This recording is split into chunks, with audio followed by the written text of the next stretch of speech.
자, 우리가 지난 시간에 마지막으로 했던 내용이 이 내용이었습니다. 드러그 옵섭션에 영향을 미치는 팩터들, 바이올로지컬한 팩터들, 그리고 이렇게 약물적인 측면에서 바이올로지컬한 팩터들은 위, 소장, 대장의 표면적이라든지 그 각각의 pH라든지 이런 영향에 의해서 옵섭션이 달라질 수 있다라고 얘기를 했었고, 그리고 이제 그 약물 자체가 가진 특징, 즉 다시 말하면 약물이 가지고 있는 지용성이나 수용성 등등, 그리고 얘들이 단백질 결합을 잘하나 등등 여러 가지 모형 등에 대해서 이야기를 했었고요. 그리고 마지막으로 이제 마지막으로 했던 얘기가 같이 먹어주는 음식물들이라든지 이런 것들에 대해서 이야기를 했었고, 그리고 약물 자체가 아니라 약물의 제제에 관해서도 이야기를 했습니다. 그러면 지금부터 하고자 하는 내용은 뭐냐면, 이제 옵션을 높이기 위해서 이제 제세적인 측면 아니면 케미칼적인 측면에서 우리 몸속에 소장의 pH를 바꾸거나 이렇게는 어렵잖아요. 그래서 이제 약물적인 측면, 약물적인 측면 또는 제제의 측면에서 우리가 어떻게 옵션을 높일 수 있을까에 관한 내용입니다. 첫 번째는 한 4가지 아니구나, 한 6가지 정도가 나오는데요. 그 첫 번째가 이제 물에 잘 녹게 하게끔, 첫 번째, 물에 잘 녹아야만 흡수가 잘 될 거잖아요. 예를 들면 약물이 자기들끼리 뭉쳐있어 잘 안 녹고 뭉쳐있다 그러면 소장의 그 표피세포의 리피드 바이레이어를 뚫고 들어가기가 힘듭니다. 그래서 일단 물에 잘 녹아야 되기 때문에 수용성을 높이는 역할을 합니다. 그러니까 수용성이 낮은 약품들은 이제 뭔가 복합체의 형태로 만들어서 워터 솔루블하게 만들어 준다라고 생각을 하시면 될 겁니다. 그러면 잘 분해돼 가지고 흡수가 조금 더 잘 되겠죠. 일단 첫 번째, 지금 보면 둘레 6개 정도의 내용이 나와 있습니다. 무기복합체, 코디네이션, 차가운 물, 메탈, 올레핀, 포저방물, 분자복합체 등 한 6개 정도의 대표적인 예시가 다음과 같이 나와 있습니다. 그리고 그 다음에는 이제 대표적인 복합체 중에 이제 그 사이클로덱스트린이라는 게 있는데, 오른쪽 밑에 보면 지금 그림같이 나와 있죠. 알파 CD, 베타 CD, 감마 CD 이렇게 나와 있고, 이제 이 당류가 이렇게 한 2개에서 20개 정도로 이렇게 굴을 이루고 있는 상황입니다. 알파 같은 경우는 둘레 6, 베타 같은 경우는 둘레 6, 7, 감마 같은 경우는 둘레 6, 8개의 당이 단당류가 이렇게 쭉 연결되어 있는 거라고 생각할 수 있습니다. 구조 자체가 약간 뭔가 중간에 우리가 원하는 화합물과 수소결합을 해서 밖에 있는 OH랑 이제 구 사이에 있는 OH랑 원통형으로 있으니까 원통 안쪽에 있는 OH랑 수소결합을 해가지고 좀 안정화시킬 것 같다라는 느낌이 들죠. 네, 그러한 형태로 물질을 안정화시키는데, 이 사이클로덱스트린이 지금 보시는 바와 같이 한 7가지의 특성이 있습니다. 용해성을 개선하고 화학적으로 안정하고 생초 이용률을 개선하고 기름이나 용점이 낮은 물질의 분말화, 휘산성의 방지, 맛이나 냄새의 개선, 곡소 자극성을 줄이고 이러한 역할을 하기 때문에 사이클로덱스트린이 많이 사용이 된다라고 합니다. 이제 첫 번째는 옵섭션을 높이는 첫 번째는 솔루블한 물질로 만들게, 솔루블하게 다른 물질과 섞어주는 거라고 말씀을 드리고, 두 번째는 이제 우리 장관에서 보면, 장관이나 피해 보면 그 장관, 그러니까 위나 피 속에 있는 어떤 아주 좋지 않은 조건입니다. 솔직히 말하면 우리 몸속이 우리 건강을 위해서 많은 외부 물질의 침입을 방지하는 면역작용이라든지 여러가지 역할을 수행하기 때문에 아주 좋은, 우리 사람들에게는 아주 좋은 거지만, 솔직히 말하면 약물적인 측면에서 봐서는 우리 몸속이 그렇게 좋은 조건은 아닙니다. 살아가는데. 이동하고 뭐 하는데 좋은 조건은 아닙니다. 왜? 일단 첫 번째 위산 위에서는 아주 낮은 pH입니다. 약물들이 좀 살아가기가 쉽지 않겠죠. 그죠? 그래서 위에서 위산에 의해서 데그라데이션 되는 걸 방지합니다. 첫 번째는 방지를 하게 되고, 두 번째는 이제 우리 몸속에 있는 프로티즈 이네비터가 있습니다. 얘들을 작동을 못하게끔 하거나, 아니면 세 번째는 우리 몸속에 있는 소화기관의 액티비티를 줄여주는 역할을 하게 됩니다. 그러니까 다시 말하면 하나씩 설명을 드리면, 솔직히 위산이 pH가 낮기 때문에 뭔가 분해를 잘 일으키게 됩니다. 그죠? 왜냐하면 1절에도 말씀드렸다시피 위장은 우리가 먹은 음식물을 소화하기 위해서 잘게 자르는 역할을 하는 가장 크게 한다라고 말씀을 드렸잖아요. 위산과 게스틱 주시, 게스틱 엑시드에 의해서 소화가 잘 되게끔 하기 때문에 약물도 똑같이 얘들에 의해서 소화가 되거나 아니면 데그라데이션이 될 가능성이 높습니다. 그래서 이제 이런 것들 막아주기 위해서 코팅을 주로 하는데요. 여러분들이 그 유산균 광고 중에 살아서 대상까지 라는 말이 살아서 대상까지인가 소장까지인가 하여튼 살아서 장까지라는 그 광고 카피가 있어요. 그 말이 무슨 말이냐면 유산균에다가 코팅을 해서 이 유산균이 위산의 위를 통과하면서 사라지는 걸 방지해서 흡수되는 장까지 가겠다라는 얘기예요. 유산균이 장까지 가겠다라는 얘기인데, 이것도 똑같은 얘기입니다. 우리가 먹은 약물들이 위산에 의해서 분해되는 일이 없이 코팅을 하면 분해되는 일이 없이 장까지 흡수가 되는 장까지 통과를 할 가능성이 높게 되겠죠. 그래서 이제 첫 번째는 게스트릭 엑시드의 데그라데이션을 막게끔 코팅을 해준다 라고 말씀을 드릴 수 있고, 두 번째는 이제 프로티즈 이니비터, 뭐 대상도 소장도 뭐 여러가지 보면 그 단백질을 자르는 역할들을 하는 프로티즈가 많습니다. 특히 우리가 펩타이드 의약품 같은 경우는 프로티즈에 의해서 단백질보다 훨씬 더 잘 잘립니다. 케미칼보다. 워낙 많은 종류의 프로티즈가 있기 때문에, 그래서 보통 펩타이드 의약품들이 방광기가 엄청나게 낮은 편입니다. 즉 몸속에서 지속적으로 돌지 못하고 계속 프로티즈에 의해서 잘리기 때문에 이제 이렇게 잘리는 것들을 방지하기 위해서 프로티즈 이니비터, 프로티즈가 작동하는 것들을 잠시 멈추게 하는 프로티즈 이니비터를 같이 복용해주면 펩타이드나 프로틴 같은 것들이 훨씬 더 몸속을 자유롭게 잘리지 않고 오랜 기간 동안 흘러가게 됩니다. 그래서 그 대표적인 예로 아프로티닌, 소이빈 트립신 이니비터, 베스타틴 등이 있습니다. 세 번째는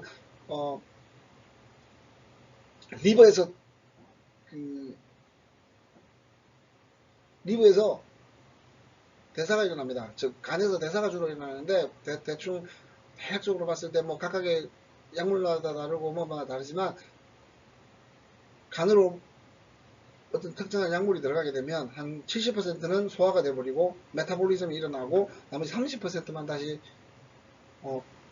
정맥을 따라 동맥을 따라 흐르게 됩니다.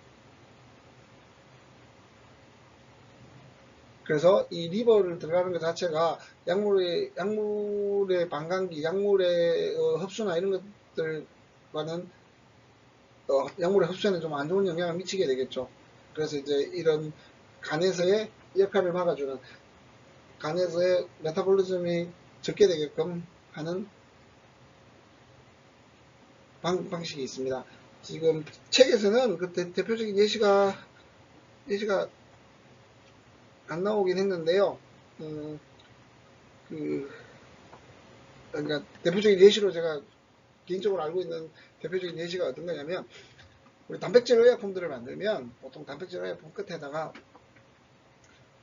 단백질 의약품들 보통 그 항체도 그렇고 글라이칸이 많이 붙어 있습니다. 글라이칸이 많이 붙어 있는데, 이 글라이칸이 예를 들면 글라이칸이 이제 그 약간 브랜치된 구조로 이렇게 되어 있잖아요. 글라이칸 여러분 아마 봤을 텐데, 그 글라이칸의 끝에 보통 갈락토즈, 아니 뭐 에나스틸 글루코사민, 갈락토즈, 그리고 시알산이 있습니다. 근데 보통의 경우는 갈락토즈, 시알산으로 끝납니다. 이 그 N글라이칸의 브랜치가. 근데 여기서 중요한 포인트는 뭐냐면 갈락토스가 맨 끝에 와 있으면 우리 간에 있는 어떤 리셉터가 얘들 잡아먹어요. 얘들 소화를 시켜버려요. 그렇게 되면 간에서 소화가 돼버리면 이거는 내가 원하는 피 속을 계속 돌아와서 약물의 역할을 못하게 되잖아요. 그죠? 그래서 이제 사람들이 생각하는 게 뭐냐면 보통 갈락토스 다음이 시알산인데 그 시알산이 있을 경우는 시알산이 맨 끝에 달려 있을 경우는 이 간에 있는 리셉터가 갈락토스가 아니네 라고 하고 잡아먹지 않고 그냥 다시 동맥으로 보내버립니다. 정맥, 동맥, 혈관으로 보내버립니다. 그러면 어떻게 될까요? 당연히 간에서 소화가 되지 않았으면 훨씬 더 오래 몸속을 돌게 될 거고 효과를 더 많이 나타날 수 있게 될 거고 더 작은 양의 약물을 먹어도 괜찮을 거잖아요. 그래서 이제 사람들이 단백질 의약품을 만들고 그 의약품의 끝에 N글라이코실레이션이 있으면 N글라이코실레이션의 맨 마지막은 시알산을 붙여주려고 엄청나게 노력을 합니다. 그리고 이제 뭐 단백질 의약품들은 우리가 직접 만들고 합성으로 만드는 게 아니라 어떤 동물세포라든지 동물세포를 통해서 만들기 때문에 그 공정하는 조건을 여러 가지로 테스트해가지고 시알산이 가장 많이 붙어있는 형태로 만들고자 합니다. 즉 다시 말하면 간이 소화시키는 작동을 회피하거나 아니면 얘들이 액티비티를 줄여서 우리 약물이 보통의 경우가 70%고 소화되지만 걔들이 소화되는 양을 줄여서 좀 더 몸속을 많이 돌아다니며 옵소션이 되게끔 합니다. 그 대장 장관에서 어떠한 일이 일어나는지에 관해서 이야기를 했고요. 그리고 세 번째는 이제 옵소션 인핸서를 넣어주게 됩니다. 근데 옵소션 인핸서는 우리 점막을 점막의 역할을 줄여주는 거기 때문에 그 안전성과 연관이 큽니다. 안전성이 담보된 것들만 주로 사용을 할 수 있는데요. 예를 들면 얘가 아니라 이 점막의 역할을 못한다 그러면 다른 외부 침입 바이러스라든지 이런 것들이 엄청나게 많이 뚫고 들어올 거잖아요. 그죠? 그렇기 때문에 이 점막을 잠시 멈추게 하는 형태, 즉 안전성과 크게 문제가 없는 형태의 것만 사용이 가능합니다. 그래서 밑에 보면 다음과 같은 조건들을 만족해야 됩니다. 첫 번째는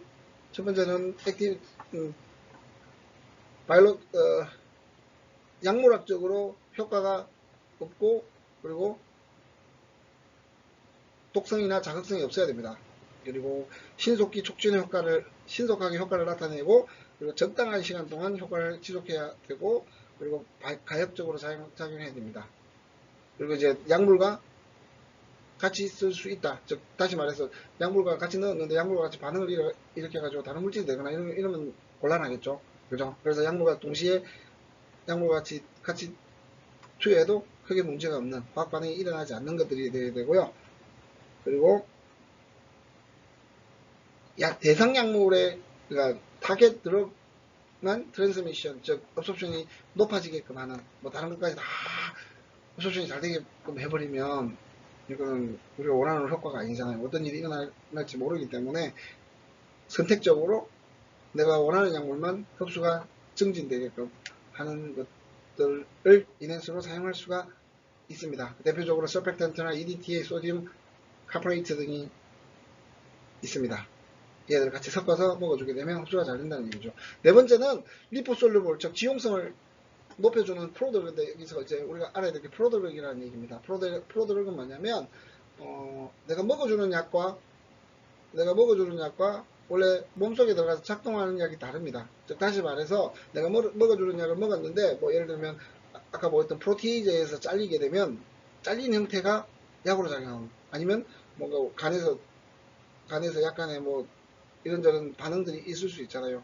대표적으로 메타볼리즘이나 아니면 다른 형태의 케미칼 반응을 통해 가지고 프로덕트가 생길 것이고 그 프로덕트가 약물로 작용하게 되는 겁니다. 그래서 원래 먹어준 약을 우리가 프로드럭이라고 하고 약효는 메타볼리즘이나 아니면 여러 가지 케미칼 반응에 의해서 생긴 프로덕트가 작동을 하게 되는 거죠. 이걸 우리가 프로드럭이라고 얘기를 하고요. 이 리포솔루블 프로드럭은 뭐냐면 리포솔루블한 물질을 달아줘가지고 즉 지용성을 높여서 흡수가 잘 되게 만든 다음 몸속에서 화학 반응에 의해서 그 부분이 잘려나감으로써 흡수를 높이는 전략이 됩니다. 대표적으로 암피시닌이 있고요. 다이아민이 대표적인 물질입니다. 그리고 이제 마지막으로는 마지막이 아니구나. 다섯 번째는 다음과 같이 아래 그림과 같이 이제 리포솔루블하게 페어를 만듭니다. 이온 페어 컴플렉스 같이. 그러니까 이온과 이온이 서로 붙어 있으면 완벽하게 붙어 있으면 얘들은 이온이지만 리포솔루블들은 증가하게 되잖아요. 그죠? 이렇게 리포솔루블한 이온 페어 컴플렉스를 만들어 주기도 합니다. 근데 솔직히 말하면 얘들은 크게 효과가 있거나 그러진 많이 사용하긴 하는데 효과가 다른 것들에 비해서 크거나 그러지는 않을 겁니다. 왜냐면 솔직히 우리 몸속에 물이 대부분인데 물에 들어가면 저 이온들이 붙어 있다고 하더라도 가끔 떨어질 가능성이 좀 많이 높잖아요. 그래서 완벽하게 우리가 원하는 만큼 작동을 하거나 그러지는 않습니다. 그리고 이제 드럭 캐리어를 사용하거나 드럭 캐리어를 회피하는 역할을 합니다.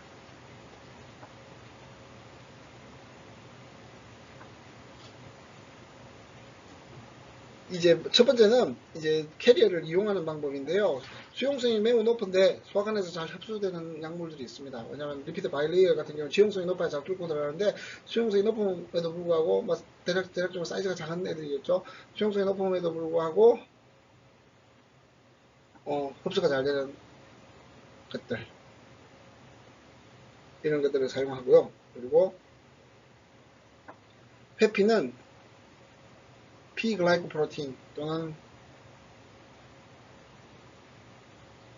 그 P글라이코프로틴은 주로 드럭을 에미션 하는데 사용이 되는데 얘들 에미션 못하게끔 막아주는 역할을 하는 것들과 같이 아까 말씀드렸던 프로티지 이니비터처럼 P글라이코프로틴이 작동을 못하게끔 하는 머티리얼을 같이 넣어주게 됩니다.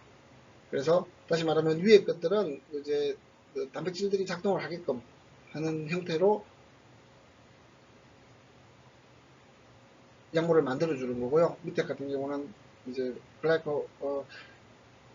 드럭을 캐리어하는 애들, 대표적으로 P글라이코프로테인이 밑에 보이는 것처럼 다음 같은 약물들을 이제 밖으로 밀어내는 역할을 하는데 얘들의 P글라이코프로테인 역할을 맡게 되면 약물의 흡수가 빠르겠죠. 왜냐면 몸 밖으로 그러니까 몸 밖이 아니죠. 세포 밖으로 흡수가 안 되게끔 다시 밀어내는 역할을 하기 때문에 얘들의 역할을 맡게 되면 좀 더 흡수가 잘 되게 됩니다. 여기까지가 지금 제가 한 6가지 정도의 약물이 소화관에서의 흡수가 잘 되게끔 하는 것들을 알려드렸고요. 첫 번째가 이제 수용성을 높여서 수용성을 높이는 거. 두 번째가 이제 위장관 내에, 소화관 내에서 뭔가 잘리거나 아니면 위산에 의해서 데그라데이션이 되거나 프로티즈에 의해서 잘리는 것들을 막는 방법이 있었고요. 그리고 업소션 인핸스를 사용하고 아니면 지용성이 높은 프로도를 사용해서 리피드 바리어를 잘 통과하게끔 하거나 그리고 이제 아이온 페어 컴플렉스를 형성하게 하거나 그리고 이제 지금 보이는 마지막처럼 드럭 캐리어의 유틸리제이션, 드럭 캐리어를 이용하거나 회피하는 방식으로 약물의 소화관 흡수성을 개선하게 됩니다.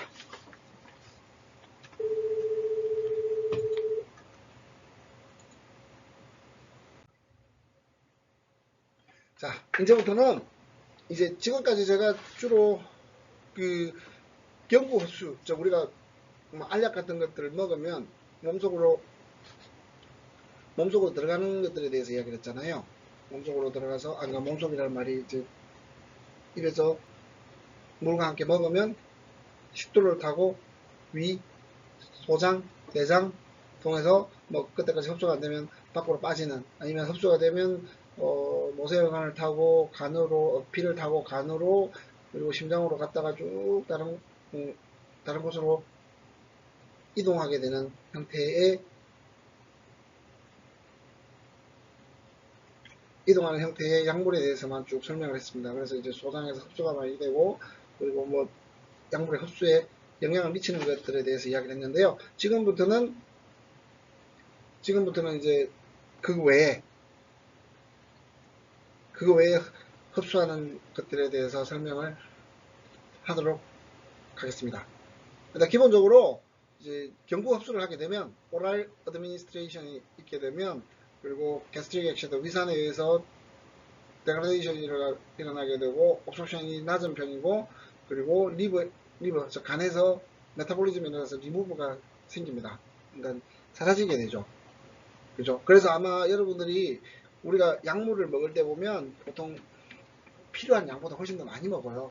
아니면 중간에 가다가 흡수가 안 되고 빠지고, 그리고 옵소션도 잘 안 되고, 아니면 위산에 의해서 분해가 되고, 아니면 간에 의해서 제거되고 하기 때문에, 그러니까 필요한 양보다 훨씬 더 조금 많이 먹는다고 생각을 하시면 됩니다. 그렇게 되면 뭐가 문제일까요? 더 많이 먹기 때문에 또 독성이 생길 가능성이 또 높아지게 되는 거죠. 그죠? 그래서 이제 뭐 꼭 그런 이유만은 아니지만 다른 형태로의 인젝션, 뭐 정맥주사, 피하주사 뭐 등등이 있잖아요. 그것도 이제 경구투여하고는 다른 형태가 되고요. 다른 형태가 됩니다.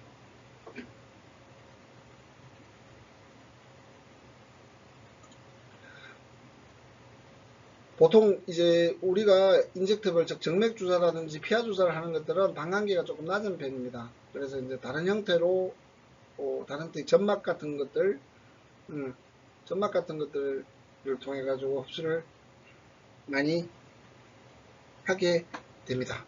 뭐 대표적인 것들이 뭐 여러분들 이제 뭐 이런 것들은 아니지만, 여러분들 가장 여러분들 우리가 생각했을 때 다르게 흡수할 수 있는 가장 첫 번째는, 여러분들 근육통 생길 때 붙이는 파스 있죠. 그것도 하나의 그게 될 거고, 제가 여러분들에게 지금은 많이 사용하지 않을 것 같은데, 예전에 여러분들이 어렸을 때 여러분들 사용하지 않았지만,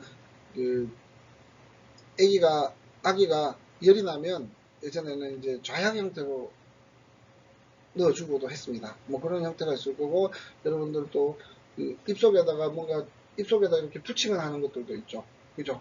그런 형태가 있는데, 지금부터는 이제 구강으로 우리가 주로 흡수하는 그 외에, 그러니까 오랄 어드미니스트레이션 외에 다른 형태의 것들에 대해서 한번 이야기를 쭉 진행할 예정입니다. 그리고 이제 첫 번째는 무코스 멤브레인 오브 오랄 캐비티, 즉 우리 경구, 입 주변에 있는, 입 안에서, 그러니까 뭐 식도로 넘어가지 않고 입 안쪽에서 이제 흡수하는 건데, 우리 입 안쪽은 점막이 많잖아요. 침도 많고 점막도 많고, 그리고 이제 그걸 통해서 우리가 약물을 흡수할 수가 있습니다. 근데 저는 솔직히 이거 안에 뭔가 붙이거나 하진 않았지만, 입안에 뽀록지가 나면 여러분들 크림 같은 거 바르잖아요. 낫게 하기 위해서. 그런 형태라고 생각을 하시면 됩니다. 그리고 여기서 pH 파티션 시어리가 그대로 작동을 하게 되고요. 그리고 분배계수와 흡수율은 다음과 같이 됩니다.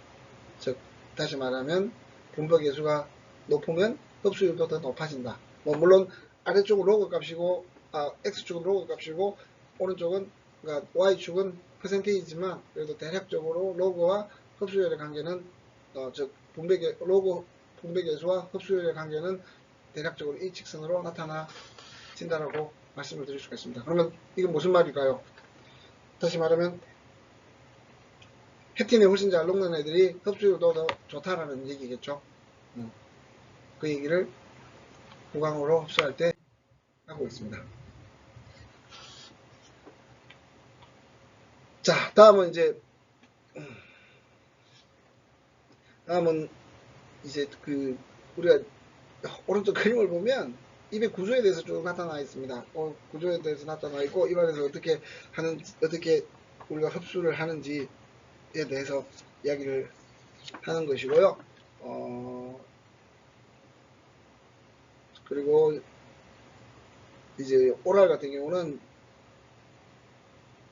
패시브 디퓨전 뿐만 아니라 액티브 트랜스포트 캐리어에 의해서 액티브 트랜스포트까지 조금씩 일어난다. 그러니까 다른 데보다는 좀 더 일어난다라고 생각을 할 수 있을 것이고요. 최근에는 이제 펩타이드, 물론 펩타이드에 흡수되는 방향으로서 많이 사용이 되고 있습니다. 그리고 네. 아마 사람들이 이제 생각할 때 보면 입이 솔직히 우리가 먹게 되면 식도를 타고 쭉 내려가게 되지만 입에서 흡수가 되면 우리 뇌와 가깝잖아요. 그죠? 그래서 이제 우리가 비비비라고 이야기하는 나중에 나올 건데 뇌 안으로는 솔직히 약물을 투여하기가 다른 때보다 훨씬 어렵습니다. 그래서 얘들을 이제 소장보다는 훨씬 가까운, 입이 훨씬 가까우니까 얘들을 통해 가지고 머리로 약물을 집어넣자라는 시도도 가끔씩 있긴 합니다. 그리고 이제 그러면 구강, 즉 입으로 투여하는 네 종류가 있습니다. 지금 우리가 그림상에 보면 이제 우리 서브링구얼 태블렛, 이 혀 밑으로 집어넣는 것들이 있고요. 그리고 그거에 대해서 혀 밑으로 한국말로는 설하정이라고 이야기를 합니다. 혀 밑으로 이렇게 저는 지금 그림상에서는 알약 같은 걸 혀 밑에다 넣어놓고 있는데 보통 제가 유일하게 구강에다가 약물을 투여한 게 이런 형태였고 혀 밑에 뭔가 뽀록지 같은 게 나와가지고 크림을 바른 적이 있는데 그러한 형태를 설하정 서브링구얼 타블릿이라고 이야기합니다. 그리고 이제 버칼은 이쪽 뭐라 그러죠? 이쪽 안쪽을 정확하게 한국 명칭은 모르겠는데 한국 책에서도 그냥 박칼정이라고 했는데 이쪽 우리 뺨의 안쪽에다가 이제 밀어 넣어주는 걸 박칼정이라고 이야기를 합니다. 그리고 두 번째는 트로키제 빨아먹는 거. 대표적으로 밑에 보이는 이거죠. 이건 약물은 아니고 약물이라고 할 수 있나? 아무튼 박칼정이 홀스, 허브 같은 것들이 되고요. 그리고 이제 구강 점막 부착제 붙이는 것들을 다른 사람 어디 신문이나 TV에서는 조금 본 것 같은데 다른 사람 사용하는 걸 본 것 같긴 한데 그렇게 많이 제가 사용해보거나 그러진 않았습니다. 혀 밑에 그리고 뺨 안쪽 그리고 빨아먹는 거 그리고 이제 점막에다가 그냥 다이렉트하게 붙이는 거 이런 형태로 한 4가지 종류가 구강 흡수를 통해서 이 4가지 종류가 구강을 통해서 약물이 흡수되는 주로 사용되는 방식이라고 말씀을 드릴 수가 있습니다.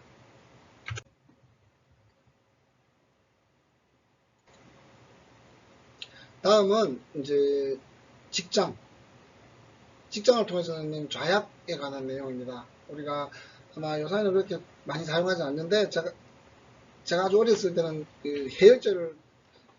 해열제를 통해서 해열제를 주사하는 데로 사용을 했었습니다. 근데 직장이 뭐냐면 지금 제가 흡수할 때 그냥 대상으로 위 소장 대상으로 생각을 하라고 했는데 이제 이 부분은 직장만 조금 따로 왜냐면 대상에다 집어넣는 게 아니라 직장을 통해서 물론 직장에다 집어넣게 되면 좀 여기서 흡수돼 가지고 올라가긴 하겠지만 이제 직장을 렉텀이라고 이야기하는 직장에 대해서 한번 알아보면 일단 점액을 시크리션 하고요. 그리고 다른 대상과 똑같이 우리가 이전까지 대상의 가장 큰 역할이 뭐라고 그랬습니까? 물을 흡수하거나 그리고 엘렉트로라이트를 흡수하는 곳이라고 해야 되잖아요. 그죠? 똑같은 얘기고요. 직장도 그런 역할을 하고 그 다음에 똑같이 pH 파티션 티어리가 다음과 같이 나타나게 됩니다. 그리고 이제 뭐 지금 오른쪽 밑에 보이는 것은 흰 G의 직장에서 두 종류의 물질의 흡수 속도입니다. 그러니까 설파 비리딘과 설퍼 이속 사조를 비교해 봤을 때 pH에 따라서 흡수가 달라진다 라는 얘기입니다. 즉 다시 말하면 이 그림이 나타내는 얘기는 뭐냐면 이전에도 계속 이야기했지만 pH 파티션 티어리에 의해서 지배를 받는다 라는 얘기를 그냥 G 실험을 통해서 나타냈다고 생각하시면 될 것 같습니다.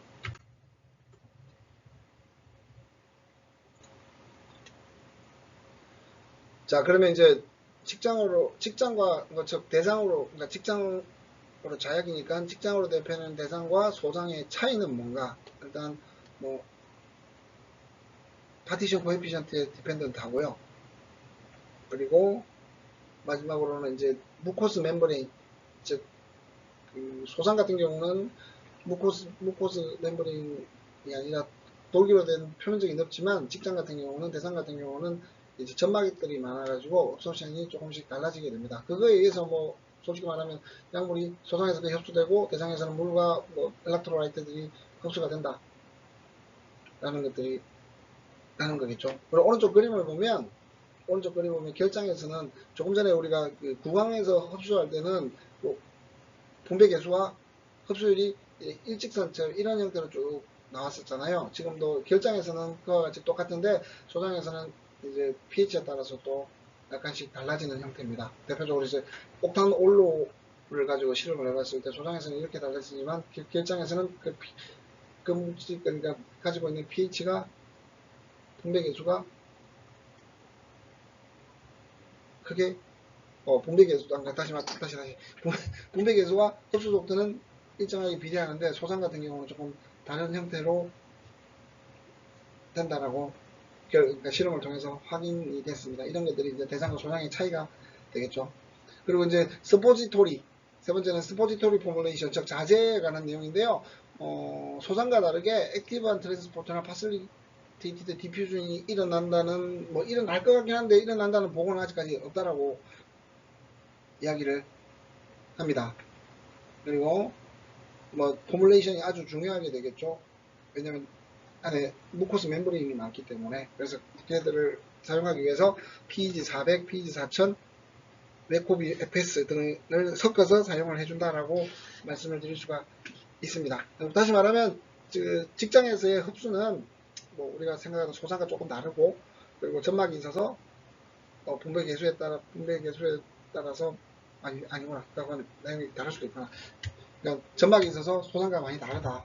그리고 그 구강 흡수처럼 분배 계수가 로그 분배 계수 값이랑 흡수하는 비율이 거의 일직선으로 그러니까 일직선으로 증가한다 라고 말씀을 드릴 수가 있습니다. 그래서 마지막으로 이제 직장으로 넣는 것들을 우리 스포지토리 포뮬레이션 즉 자재라고 이야기를 하는데요. 자재라고 이야기하는데 그 자재를 잘 흡수하기 위해서 뭐 PEG 400, PEG 4000 등등의 여러가지 포뮬레이션 물질들을 같이 넣어줘서 사용을 한다라고 생각하시면 될 것 같습니다.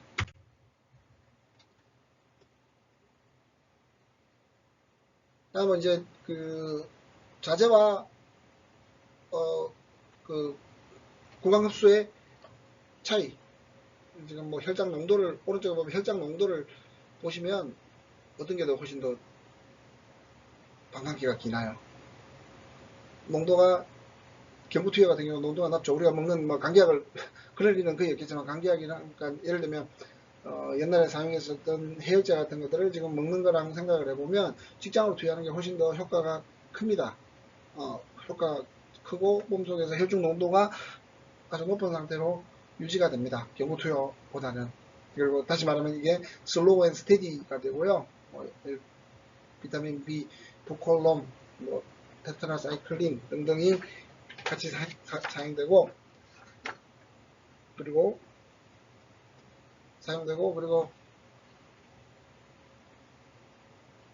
똑같이 초회 통과 효과 대사가 일어나게 됩니다. 이제 뭐 드럭이 앱소rb션 되는 메커니즘은 다음과 같고요. 이것도 뭐 비슷하게 되겠죠. 약물이 용해돼서 확산되고 방출되고 이제 직장 내 상피세포로 들어가게 되는.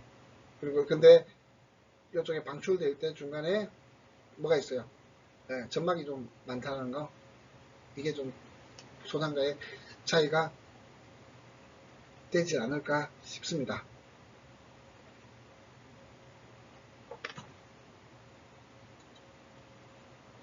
그리고 이 초회 통과 효과가 있긴 한데, 그 자재를 통해 가지고 직장을 해서 투여하게 되면 그 영향이 조금 적다라고 얘기합니다. 우리 경구 투여보다.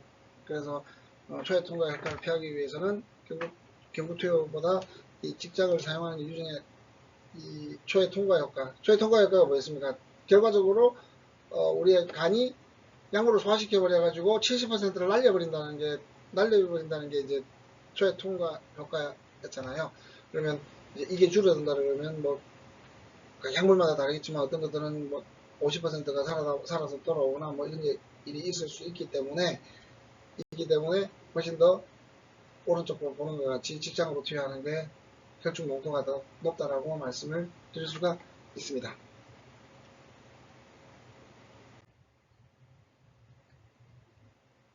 자, 흡수면에서 직장과 조상이 다른 점은 아래와 같이 그대로 나타나 있습니다. 앞에 영어로 써가지고 좀 힘들긴 하겠지만 그 내용을 이해들을 읽어보면 훨씬 더 쉽게 이해할 수 있을 겁니다. 즉 다시 말하면 구조적으로 다르다는 거죠. 일단 가장 구조적인 차이가 뭐예요?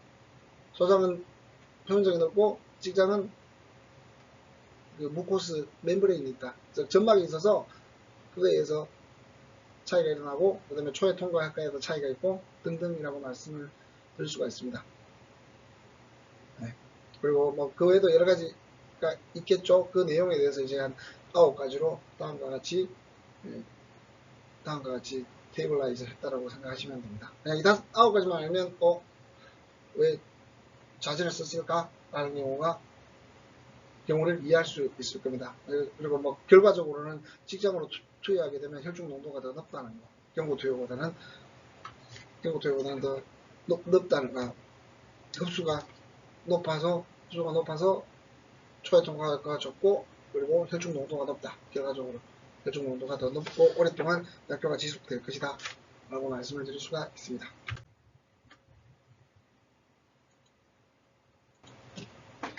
자, 이제 지금까지 우리가 그 구강, 입안으로 투여하는 방식, 그리고 직장을 통해서 자약의 형태로 투여하는 방식, 그 다음에 이제 코입니다.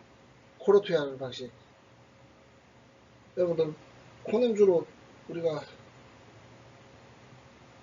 어떤 것들을 투여하나요? 코를 사람들이 이거 뭐지?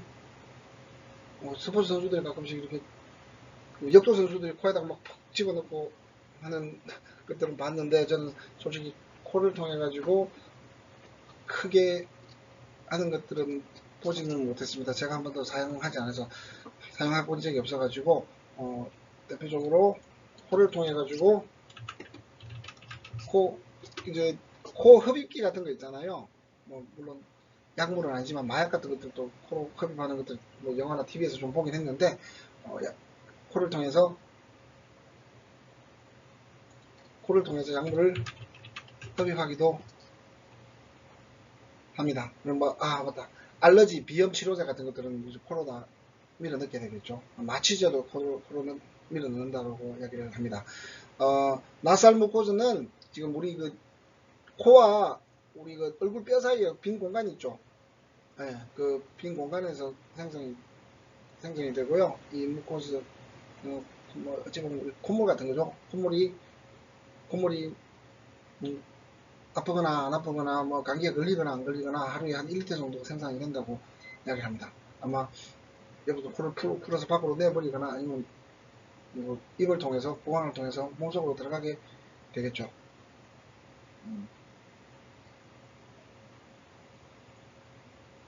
그리고 이제 이 코를 통해서 흡수를 하는 것들은 퍼스트 오더 업소션 이게 됩니다. 농도에 비례해서. 그리고 대표적으로 서베니실린 그리고 헤파졸린 덱사메타손 등을 이 대표적인 약물들을 다음과 같이 나타내고요. 그리고 이제 이 코를 흡수하는 게 코를 이렇게 약물을 투여하는 게 뭐 새로운 형태가 되겠죠. 그리고 대표적으로 폴리펩타이드나 데스모프레신 같은 것들을 코로 흡수해 준다라고 이야기를 합니다. 아까 말했던 사이클로덱스트린 같은 것들과 함께 넣어주기도 합니다.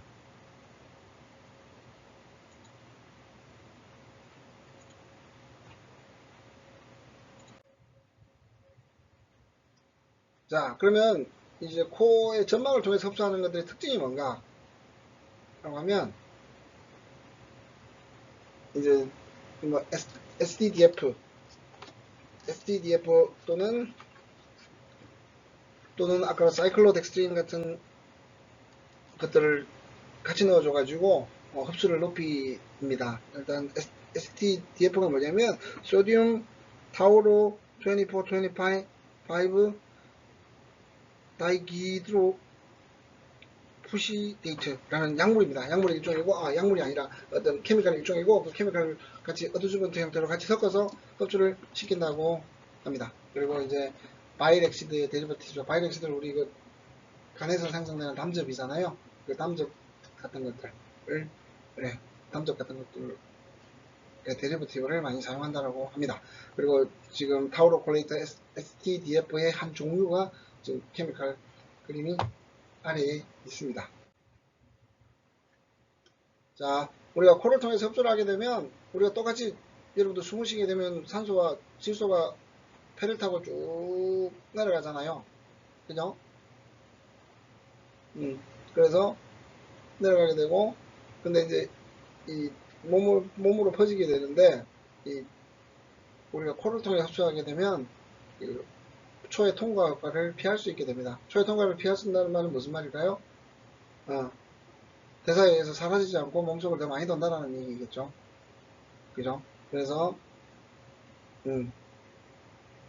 이걸 이제 퍼스트 패스 메타볼리즘, 즉 간에서 소화되는 것들이 많은 애들을 넣어주는 방식이다. 그리고 앞에서 보여줬던 펩타이드라든지 이런 것들을 주로 사용을 하게 되고, 그리고 이제 뭐 SDDF라든지 이런 것들, 그리고 사이클로덱스틴 같이 섞어서 흡수를 하게 해준다 라고 말씀을 드릴 수가 있습니다.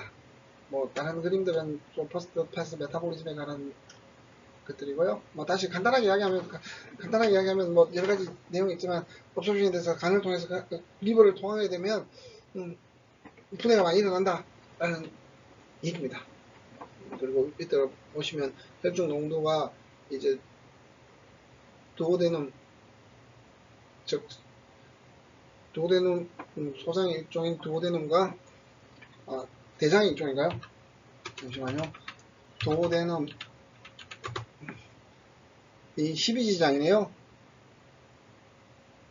12지장인데 소장의 첫 번째 파트인 12지장으로 흡수되는 것보다 나살 또는 인트라베너스, 즉 IV 주사, 등백 주사 얘들이 훨씬 더 혈중 농도가 높다. 즉 이게 왜 높을까요? 얘들 때문이겠죠. 그죠? 퍼스트 패스 이펙트를 초의 통과 효과를 피할 수 있기 때문에 혈중의 농도가 더 높다라고 말씀을 드릴 수가 있습니다. 이제 다음은 이제 피부 퍼큐테이너스 앤드 트랜스더말 업소션입니다. 가장 대표적인 게 근육 쪽에 쓰이는 맨솔에다는 로션 같은 거죠. 그죠? 걔들은 이제 아니면 파스 같은 것들 붙이게 되고, 근데 일단 우리가 이게 한국말로 하면 경피엽수입니다. 경피엽수인데 다시 말하면 피부 조직을 통해서 이렇게 스며드는 게 되겠죠. 그러면 이제 기본적으로 이제 우리가 우리의 피부가 어떻게 구조로 되어 있는지 다음과 같습니다.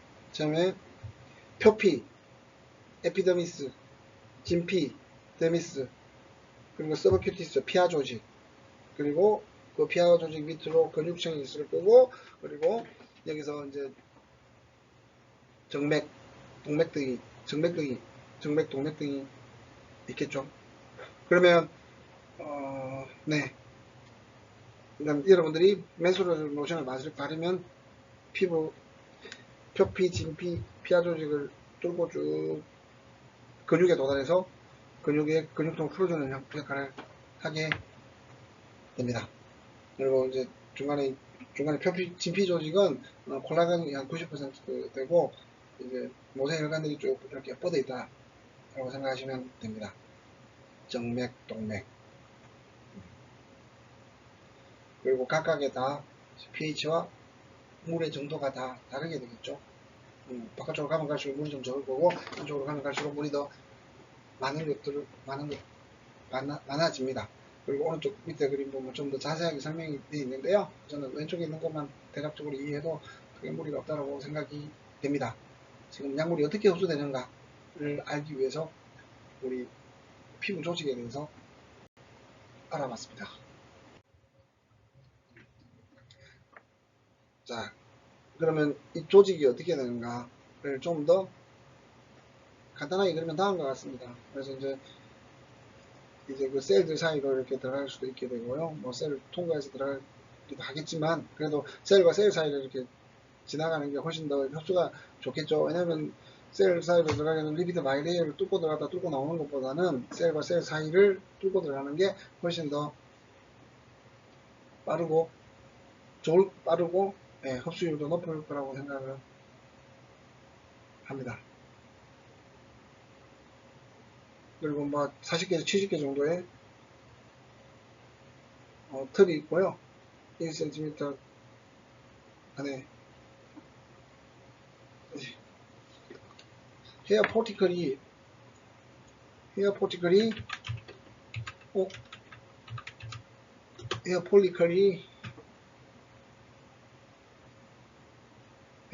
한 40개, 70개 털이 그 정도 안 될 것 같은데, 아니면 뭐 땀구멍 같은 것들을 이야기하는 것 같아요. 땀구멍은 200개에서 250개 이거는 같은데 좀 수치가 많지 않나 싶긴 하네요. 아무튼 책에서는 40개에서 70개 정도의 털구멍이 있다라고 이야기를 합니다. 그리고 아큐스 도메인, 리피드 도메인 등이 연결되어 있다라고 이야기를 합니다.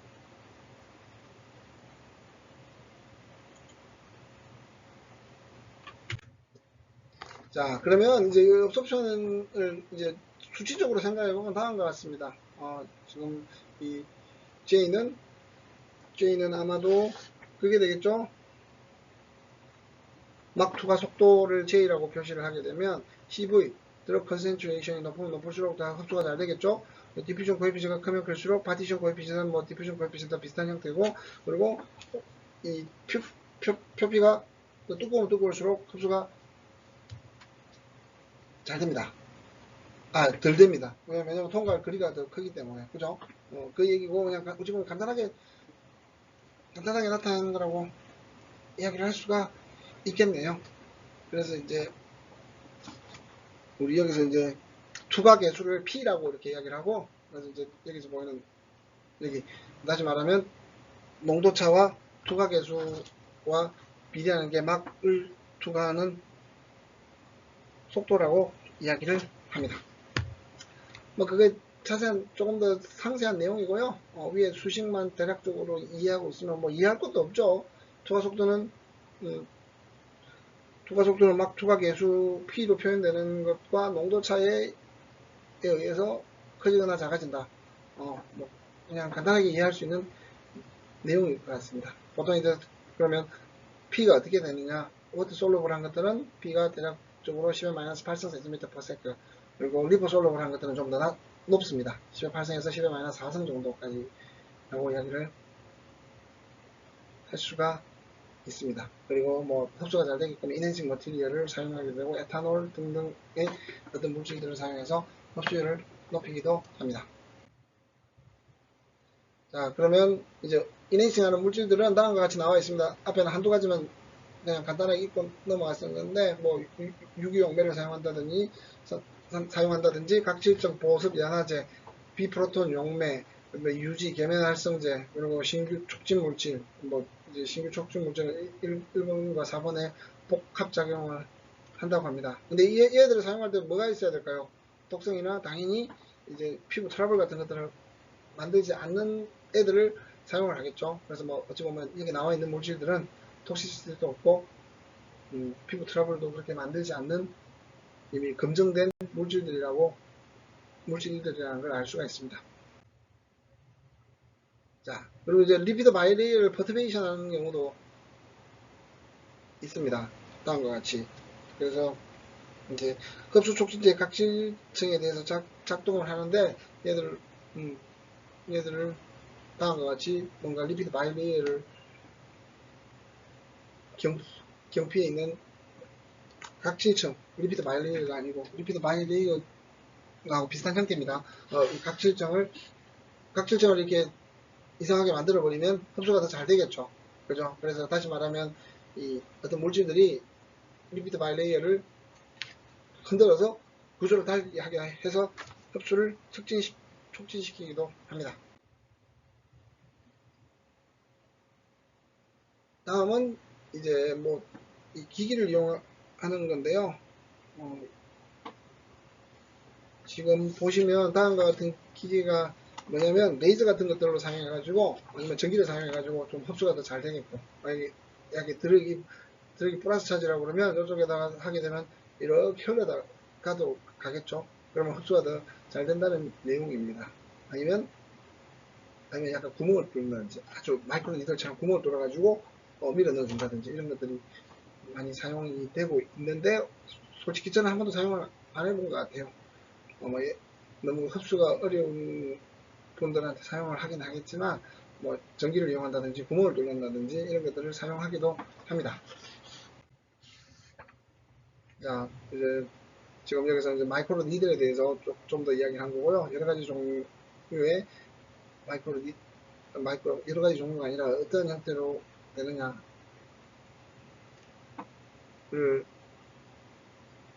설명한 건데요. 왼쪽 밑에 그림을 보면 솔리드, 그리고 코티드, 그리고 디솔빙, 아니면 하이드로젤 형태로 이렇게 밀어넣어주게 되면 결국에는 다음과 같은 형태가 되고, 뭐 솔리드 같은 경우들은 나중에 빼주겠죠. 우리 침 같은 걸 빼주게 될 거고, 그러면 결국에 남아서 보게 되면 약물들이 흡수가 조금 더 빨리진다라고 말씀을 드릴 수가 있습니다. 대표적인 예로 여러분들 오른쪽이나 왼쪽에 보면 어릴 때 불주사라고 불리던 정확히는 잘 모르겠는데 불주사 같은 것도 어찌 보면 조금 큰 마이크로 니들이 되겠죠. 흉터는 아니지만 불주사 자국이 남아있는 것처럼 이렇게 마이크로 니들을 사용해가지고 흡수를 촉진시키기도 합니다. 그리고 이제 이거는 패치형들을 이렇게 붙여가지고 좀 더 흡수가 잘 되게끔 하는데 뭐 우리가 파스 바르는 것들 있죠. 뭐 특별한 내용이 있는 것도 아니고 그냥 파스 바르는 것들이 이러한 형태라고 생각을 하시면 될 것 같습니다. 그리고 이제 주사를 할 때 만약에 우리 피부를 통해서 주사를 할 때는 네 가지 형태가 있습니다. 비내 주사, 정맥 주사, 피하 주사, 근육 주사. 당연히 뭐 피내 주사는 여기 표피층, 진피층에다가 넣어주는 걸 거고요. 정맥 주사는 정맥을 찾아서 정맥을 넣어주는 거고, 피하 주사는 피하층에다가 넣어주는 거고, 근육층에다가 넣어주는 인트라 머스큘라 인젝션이 있겠죠. 근데 최근에 우리가 생각을 해보면 가장 많이 사용되는 것들이 우리가 주사를 주게 되면 정맥 주사, 피하 주사가 있습니다. 근데 이 두 개의 가장 큰 차이점은 제가 개인적으로 생각할 때 가장 큰 차이점은 정맥 주사는 여러분들 현재 의사 선생님이나 간호사 선생님이 놔줘야 되는 거고 피하 주사는 여러분들이 바로 나올 수 있습니다. 뭐 정맥을 안 찾고 그냥 어느 정도 깊이까지만 들어가서 누르면 되기 때문에 피하 주사는 내가 개인적으로 집에서 그냥 약을 받아와서 집에서 주사를 할 수 있는 거고 정맥 주사는 의사 선생님이나 간호사가 해야 되는 일입니다. 그럼 여러분들 만약에 내가 약을 만드는 사람이라면 여러분들 두 개 중에 어떤 게 좋을까요? 당연히 피하 주사가 좋겠죠. 왜? 병원에 안 가도 되니까. 병원에 의사 선생님을 한 번만 만나고 계속 주사는 내가 집에서 이렇게 넣을 수 있잖아요.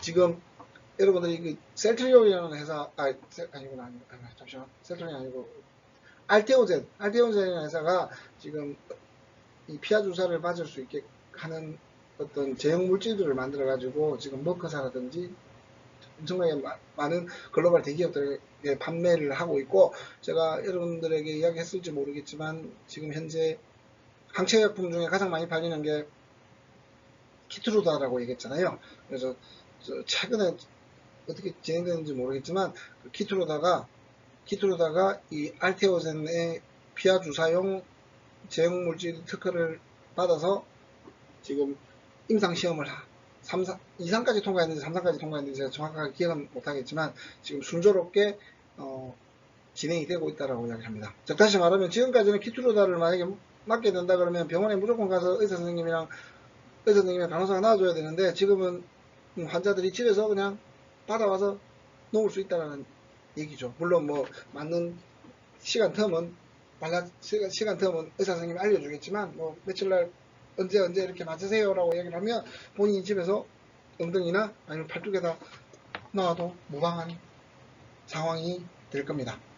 예, 이제 여러 가지 형태가 있고요.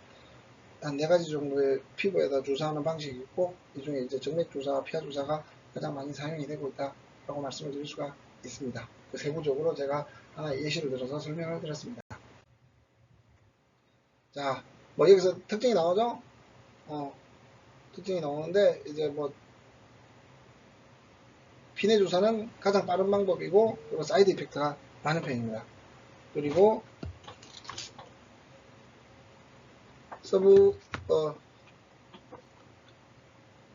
피하 주사는 근육과 더미스 사이에 넣는 거고 그리고 거기에는 이제 카필러리 모세혈관이 적어가지고 옵소션이 천천히 되는 게 있지만 샤프한 페인 그리고 뭐 국부적인 손상 등이 일어날 수 있지만 이건 현재 우리가 개인이 집에서 주사를 놓을 수도 있습니다. 근데 정맥 주사 같은 경우는 훨씬 더 SC나 ID보다 빠르고 초회 통과 효과가 없고 등등의 여러 가지 좋긴 하지만 얘들 문제는 얘들 문제는 아니죠. 뭐 얘들 방식이 좀 귀찮을 뿐 병원에 가서 의사 선생님이나 간호사 선생님 이렇게 맞아야 된다는 겁니다. 그리고 이제 근육 주사 같은 경우는 얘들보다는 좀 작게 일어난 뭐 많이 사용되고 있지는 않습니다. 자, 이제 이렇게 그 피부에다 주사하는 것들은 장점이 다음과 같습니다. 경구투혈에 흡수되지 않는 물질을 흡수가 가능하고 약효의 발현 속도가 신속하다. 왜 뭐 만약에 흡수가 된다 그러면 바로 정맥으로 통해 가지고 몸으로 퍼지기 때문에 그리고 필요한 정확하게 계산해서 투여가 가능하고요. 왜냐면 뭐 몸속에 우리가 경구로 투여하는 것들 들어가서 뭐 어떤 일이 일어날지 잘 모르니까 그것들이 정확하게 어떻게 얼마나 먹어야 될지 알아내는 게 솔직히 쉽지가 않지만 얘들은 간단한 계산으로 알 수가 있다는 얘기죠. 응급시에 사용이 가능하고 환자가 의식이 없는 경우도 사용이 가능하고 심리적인 효과가 크다라고 얘기합니다. 뭐 단점은 다음과 같습니다. 환자 스스로가 투여하기 곤란하다라고 하지만 뭐 피하 조사 같은 경우는 요사이는 가능합니다. 자, 옵션에 이제 이 옵션에 영향을 미치는 것들 똑같죠? 피부 주사를 할 때 피부에다가 우리 주사할 때 뭐 똑같죠?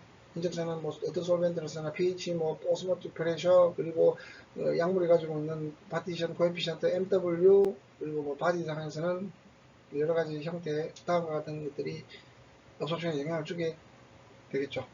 밑에 있는 얘기랑 똑같은 얘기고요. 다음은 이제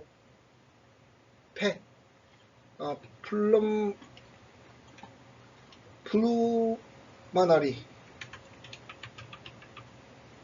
나리 옵션 즉 우리가 이걸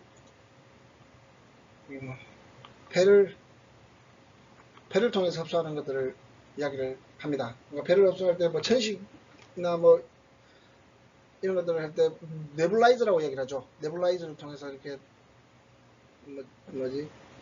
조금 무방울 같은 걸 만들어 가지고 넣어주게 되지 않습니까? 에어로졸을 통해 가지고 넣어주게 마취 등에 사용을 많이 하고 있습니다.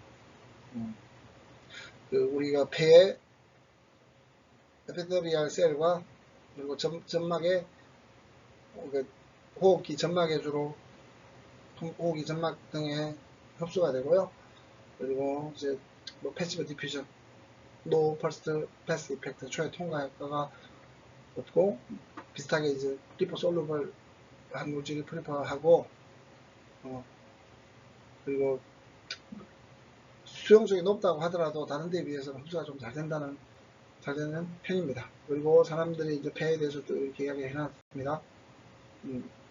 폐의 구조에 대해서 이야기를 했고, 그리고 이제 네블라이저 같은 거, 미터드 도즈 인헤일러, 드라이 파우더 인헤일러, 이제 여러 가지 구조가 있는데 아마 여러분들 이 네블라이저 같은 것들만 한번 생각을 해보시면 될 겁니다. 다음 네블라이저라든지 이런 것들이 구조가 어떻게 생겼는지, 어떠한 형태로 인젝션을 하는지, 지금 보면 쭉 누르게 되면 안에 있는 약물들이 수축하면서 스프레이가 되겠죠. 그 스프레이가